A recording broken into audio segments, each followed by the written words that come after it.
Hello दोस्तों, आज हम पढ़ेंगे जीन पियाजे theory of cognitive development. Theory of cognitive development हमें जीन पियाजे ने दी थी।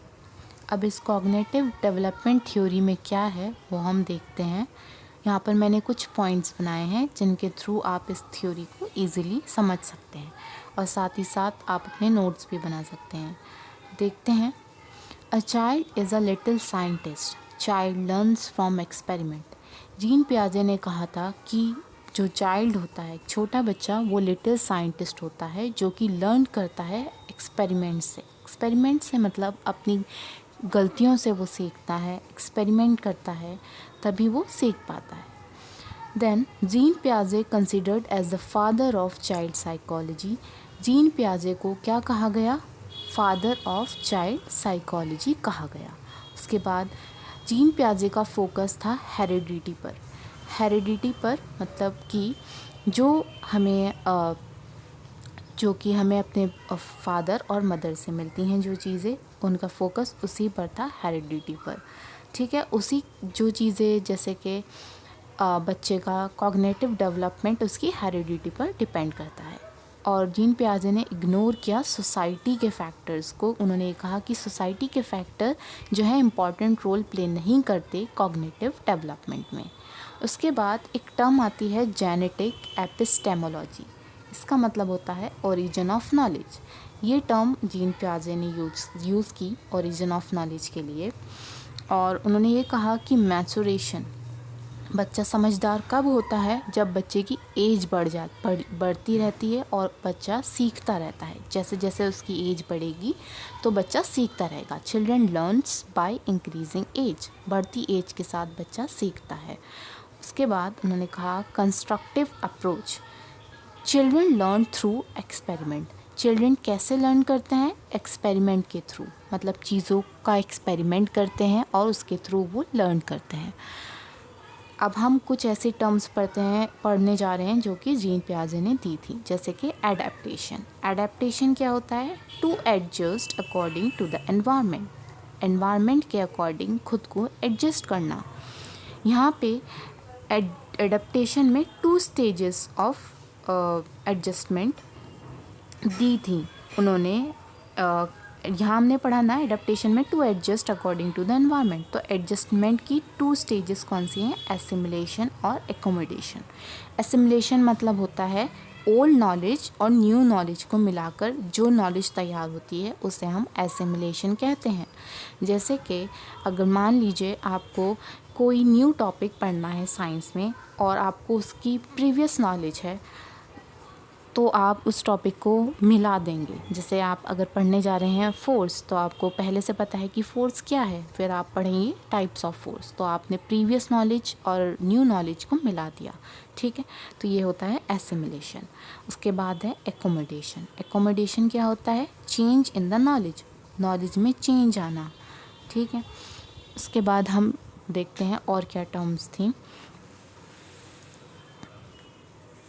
एक टर्म है स्केमा। स्केमा क्या होता है? Block of information. जैसे कि बच्चों के दिमाग में कुछ ब्लॉक्स ऑफ इंफॉर्मेशन ऑलरेडी मौजूद होती हैं। जैसे कि किसी चीज़ की इंफॉर्मेशन उनके ब्रेन में ऑलरेडी मौजूद होती है जो वो यूज़ करते हैं। फॉर एग्ज़ाम्पल, अगर मैं एक स्टूडेंट को बोलूँगी कि ताजमहल कैसा दिखता है, तो वो स्टूडेंट बताएगा कि हाँ, वो वाइट कलर का होता है और उसे मुग़ल एम्परर ने बनाया था। तो ये क्या है? ब्लॉक ऑफ इंफॉर्मेशन है जो कि एक बच्चे के दिमाग में ऑलरेडी प्रेजेंट है, तो इसको हम स्केमा बोलते हैं। बाकी एक और टर्म है इक्विलिब्रेशन। इक्विलिब्रेशन होता है a balance between assimilation and accommodation. हमने एसिमिलेशन पढ़ा, एसिमिलेशन न्यू नॉलेज और ओल्ड नॉलेज, और एकोमोडेशन पढ़ा, एकोमोडेशन होता है चेंज इन नॉलेज। तो इन दोनों के बीच का जो बैलेंस है एसिमिलेशन और एकोमोडेशन के बीच का, उसको हम बोलते हैं इक्विलिब्रेशन। क्या बोलते हैं हम उसे? इक्विलिब्रेशन। ठीक है, अब हम देखते हैं कि कौन सी 4 स्टेजेस होती हैं कॉग्निटिव डेवलपमेंट थ्योरी में। पहली स्टेज पढ़ते हैं। पहली स्टेज है sensory motor stage. Sensory motor stage जो कि 0 से 2 ईयर्स के बीच होती है। ठीक है। अब इस एज में क्या होता है, a child uses his her sensory organs to show his emotions and feelings, uses his eyes, nose and ears. इस स्टेज में जो बच्चा होता है वो अपने इमोशंस कैसे बताता है, अपने सेंसरी ऑर्गन्स को यूज़ करके, जैसे कि अपनी आईज़, नोज़ और अपने ईयर्स को यूज़ करके बताता है।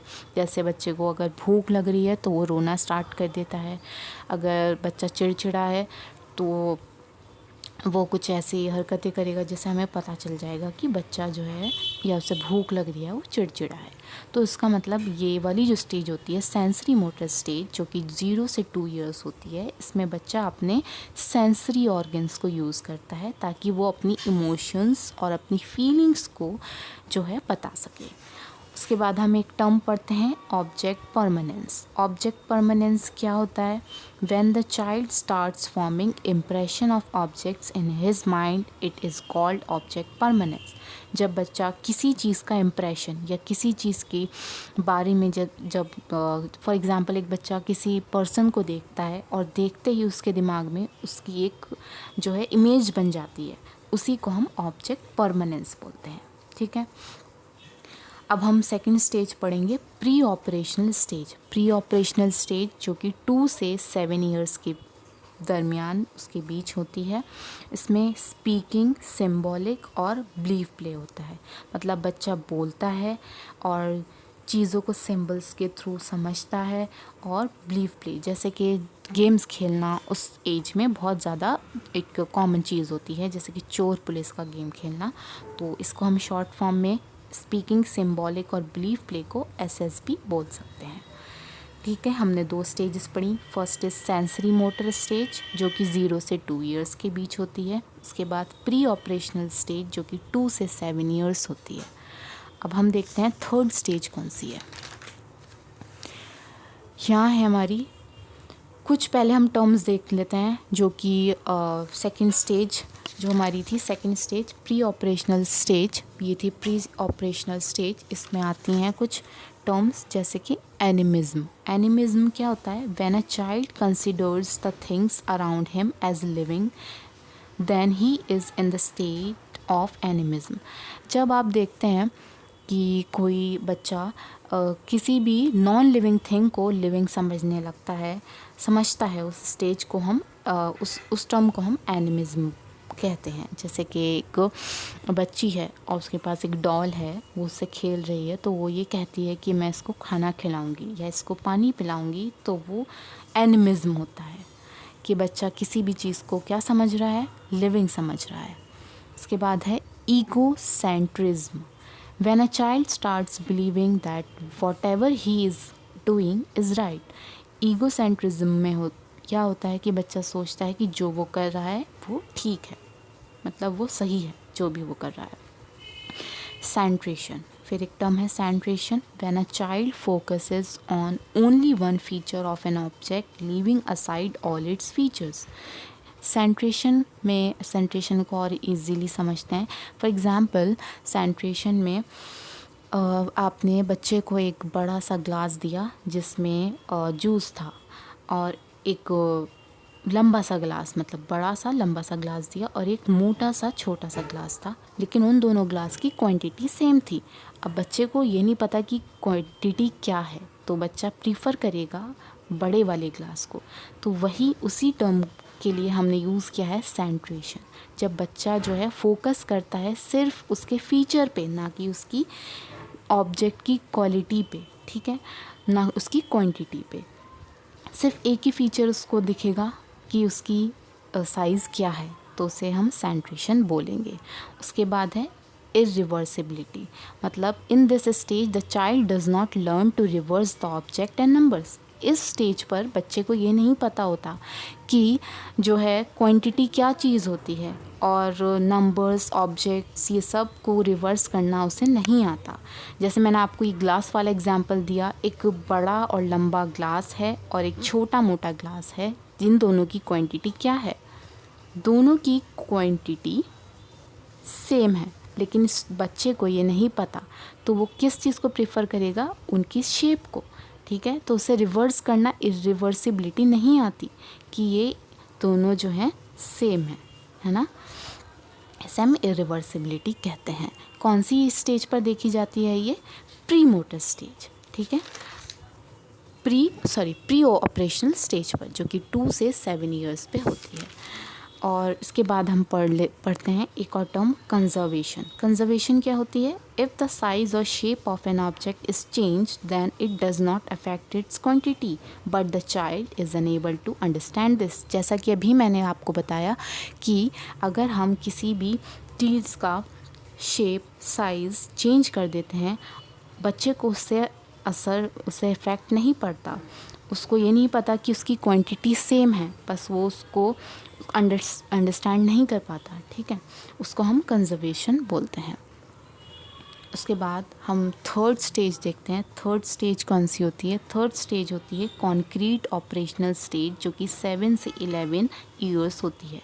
कॉन्क्रीट ऑपरेशनल स्टेज, इसमें आता है classify, conserve and series, CCS। Classify मतलब शेप्स के बीच में क्लासिफिकेशन करना बच्चा सीख जाता है।